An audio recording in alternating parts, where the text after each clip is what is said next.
friends, this is Anu and welcome to our channel Sahitya Shiksha. Here today we will discuss about John Updike. John Updike एक American novelist थे, short story writer थे और उसके साथ साथ ये एक आर्ट क्रिटिक भी थे। 1932 में इनकी बर्थ हुई और 2009 में इनकी डेथ हो गई थी। तो इन्होंने बहुत सारे इम्पोर्टेंट नॉवल लिखे हैं, इनके 70 नॉवल पब्लिश हुए हैं। पर आज हम इनके एक सीरीज वाले नॉवल को डिस्कस करने जा रहे हैं। रैपिड सीरीज इन्होंने लिखी थी और ये एक टेट्रालॉजी भी बोलते हैं क्योंकि इसमें 4 नॉवल इन्होंने लिखे हुए हैं। तो उसी के पहले नॉवल को हम डिस्कस करने जा रहे हैं, that is called rabbit run. Rabbit run 1960 में इन्होंने लिखा। इसकी पहले मेन थीम बता देती हूँ कि ऑथर के माइंड में ऐसा जो आइडिया है वो कहाँ से आया और क्या चीज़ रिप्रेजेंट करने की कोशिश अपडाइक ने इसमें करी है। तो सबसे पहले मैं बता देती हूँ कि लेट मॉडर्निज्म का मूवमेंट था वो कैसे आया। अब 1945 में क्या हुआ कि जो वर्ल्ड वार सेकेंड था वो एंड हुआ था और उस टाइम पे जो अमेरिका की कंडीशन थी पूरे वर्ल्ड की वो कैसी थी कि लोग खुद को पहचान नहीं रहे थे, उन्होंने कुछ अपनों को गवा दिया था। तो और क्या होता है कि जब उन्होंने कुछ अपनों को गवा दिया था तो लोग एक आइडेंटिटी क्राइसिस में थे कि अब खुद को कैसे संभाला जाए। वो एक रिलेशन मेंटेन नहीं रख पा रहे थे, कहीं स्टेबल नहीं रह पा रहे थे। तो उसी के दौरान फिर 1950 के बाद मॉडर्निज्म की लास्ट स्टेज आ गई। अब पोस्ट मॉडर्न इरा जो था वो स्टार्टिंग पॉइंट पे था और लेट मॉडर्निज्म एंड पे था। अब क्या होता है कि इसका जो मेन हीरो होता है वो होता है हैरी रैबिट एंगस्ट्रॉम। अब नॉवल की शुरुआत करते हैं हम, ठीक है। अब नॉवल की शुरुआत में ही क्या होता है कि जो हैरी एंगस्ट्रॉम होता है जिसको हम रैबिट बोलेंगे, रैबिट जो होता है स्टार्टिंग में वो 26 ईयर का दिखाया जाता है और ओनली 3 मंथ्स की ही स्टोरी इसमें नॉवल में हमें दिखाई गई है फर्स्ट वाली सीरीज में। जब नॉवल शुरू होता है तो हमें बताया जाता है कि जो रैबिट होता है वो एक बास्केटबॉल का स्कूल में एक प्लेयर जो स्टेट लेवल पे खिलाते हैं उनका चैंपियन था और वो स्कूल में 3 से 4 घंटे जॉब करता था। बट उससे भी वो सेटिस्फाई नहीं था और उसने वो जॉब छोड़ दी और उसके बाद वो एक सेल्समैन बन गया किचन गैजेट कंपनी में और वहीं पे उसकी मुलाकात हुई जेनिस के साथ। अब जो जेनिस थी वो भी एक सेल्स गर्ल थी वहीं पर। अब जब जेनिस और रैबिट मिलते हैं तो उनको लव हो जाता है और वो वहीं पे मैरिज कर लेते हैं। अब ये दोनों मैरिज कर लेते हैं, पहले से ही नॉवल के स्टार्टिंग से ही इनकी मैरिज हो रखी थी। और जब नॉवल की शुरुआत होती है तो कुछ ऐसा दिखाया जाता है कि जो इसका हैरी का और जेनिस का एक बेटा होता है जिसका नाम होता है नेल्सन। अब जो नेल्सन होता है वो 2 साल का होता है ऑलरेडी और ये दोबारा से प्रेग्नेंट होती है जब नॉवल शुरू होता है। अब क्या होता है कि जो रैबिट होता है पहले स्कूल की जॉब छोड़ देता है, बट अब जो ये सेल्समैन की कर रहा है इसको ये उससे भी खुश नहीं है।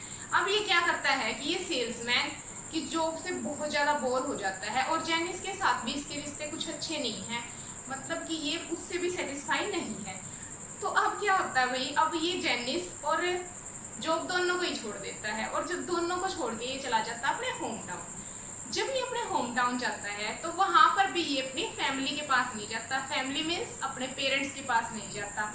वहाँ पे इसके पेरेंट्स होते हैं, उनको मिसेस आर्मस्ट्रॉन्ग और मिस्टर आर्मस्ट्रॉन्ग के नाम से रिप्रेजेंट करा गया है नॉवल में। बट वहाँ पर भी ये अपने पेरेंट्स से नहीं मिलता। वहाँ पर फिर ये मिलता किससे है, वहाँ पर एक नए कैरेक्टर हमें दिखाया जाता है जिसका नाम होता है मार्टी टोट हीरो। मार्टी टोट हीरो जो होते हैं इसके पुराने फ्रेंड थे और वो बास्केटबॉल के कोच थे। तो वहीं पर वो उसके साथ ही ड्रिंक करता है और उसके साथ ही वो डिनर करता है। जब रात को वो डिनर कर रहे होते तो वहीं पे उसकी मुलाकात 2 वुमेन्स के साथ होती है। उनमें से एक वुमेन जो है वो बहुत इम्पोर्टेंट है हमारे लिए, उसका नाम होता है रुथ लियोनार्डो। जो रुथ लियोनार्डो होती है वो एक प्रोस्टिट्यूट होती है और उसी रात को रैबिट का और रुथ दोनों रिलेशन में आ जाते हैं, सेक्सुअली रिलेशन में आ जाते हैं और फिर कंटिन्यू 2 मंथ्स तक जो हमारा जो हीरो होता है रैबिट वो रुथ के साथ रिलेशन में रहता है। उसी दौरान एक मेन कैरेक्टर होता है जैक एस्टीज। ये प्रीस्ट होता है और इसका जो कैरेक्टर है वो इसलिए भी ज़्यादा इम्पोर्टेंट है क्योंकि ये ओल्ड टेस्टामेंट ऑफ बाइबल, यानी कि बाइबल के ओल्ड टेस्टामेंट से लिया गया है। इसका नेम एस्क्लीस, ठीक है। अब जो जैक एस्क्लीस होता है ये प्रीस्ट होता है और ये रैबिट को एडवाइस करता है कि तुम दोबारा से अपनी वाइफ के पास जाके सेटल हो जाओ। बट अब रैबिट है ये तो स्टेबल ही नहीं है, ये नहीं जाता और रुथ के पास ही रहने का डिसीजन लेता है। फिर एक दिन इसको न्यूज़ मिलती है। अब जो जेनिस थी उस पे आ जाते हैं। और जो जेनिस वो अपने मायके गई हुई थी पेरेंट्स के पास। अब इसको न्यूज़ मिलती है हमारे रैबिट को कि जेनिस को लेबर पेन शुरू हो गया है। मैंने बताया था कि वो प्रेग्नेंट थी। एक और बात उसके बारे में मैं बताना भूल गई हूँ, अभी बता दे कि जो जेनिस थी वो एक ड्रंक वूमेन थी और वो बहुत ज़्यादा ड्रिंक करती थी। अब क्या होता है कि जब इसको बेबी हो रहा होता है तो उस टाइम पे जो रैबिट है वो उसके पास चला जाता है और ये दोबारा से सोचते हैं कि हम दोबारा से अपनी लाइफ को, न्यू लाइफ को शुरू करेंगे। अब जब ये रैबिट इसके पास चला जाता है तो वही ये लेबर पेन में होती है और फिर इनका एक और बेबी होता है, बेबी गर्ल, जिसका नाम ये रखते हैं रेबेका जून। रेबेका जून ये अपनी बेटी का नाम रखते हैं। फिर ये इसके साथ सेटल होने की सोचता है और बहुत ही ज़्यादा खुश हो जाता है अपनी डॉटर को देखकर। फिर ये जब सेटल होने की सोचते हैं तो ये इसको विस्की ऑफर करता है और ये विस्की एक्सेप्ट करती है। फिर ये इसको सेक्सुअली मनाने की कोशिश करता है कि मतलब सेक्सुअल इंटीमेसी के लिए उसी रात को, बट ये डिनाई कर देती है हेल्थ इश्यूज के कारण। और ये क्या करता है, गुस्से में उसको छोड़ के चला जाता है उसी अपार्टमेंट में, रूथ वाले में। तो फिर सुबह मैंने आपको बताया था ना जैक एस्क्लीस, इसकी वाइफ होती है, उससे ये पता करवाता है कि क्या वो ठीक है कि नहीं।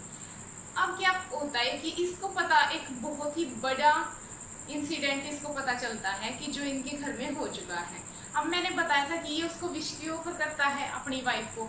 अब क्या होता है, ये तो चला आता है अपार्टमेंट से, वो ड्रिंक कर लेती है बहुत ज़्यादा और इन एक्सीडेंटली अपनी जो डॉटर होती है उसको वो बाथटब में गिरा देती है और बाथटब में सफोकेट होके उसकी डेथ हो जाती है वहीं पे।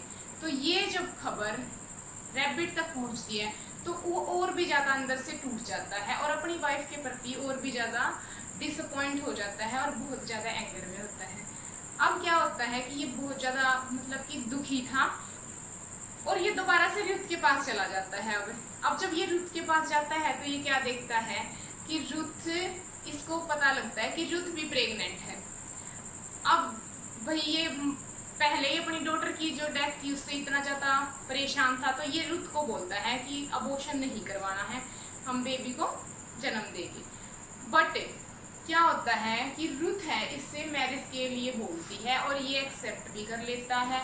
ये झूठे फॉल्स प्रॉमिस करता है जिनका कि इसके लिए कोई मतलब नहीं होता और ये समझ भी नहीं पा रहा कि मैंने ये प्रॉमिस क्यों करे हैं इससे, बट फिर भी ये करता है और रुथ के साथ एक अच्छी लाइफ जीने का झूठा वादा करता है। झूठा नहीं कह सकते क्योंकि खुद भी इसको पता नहीं था कि ये क्या कर रहा है लाइफ में, तो ये खुद ही एक बहुत ही ज़्यादा क्योस था इसका माइंड।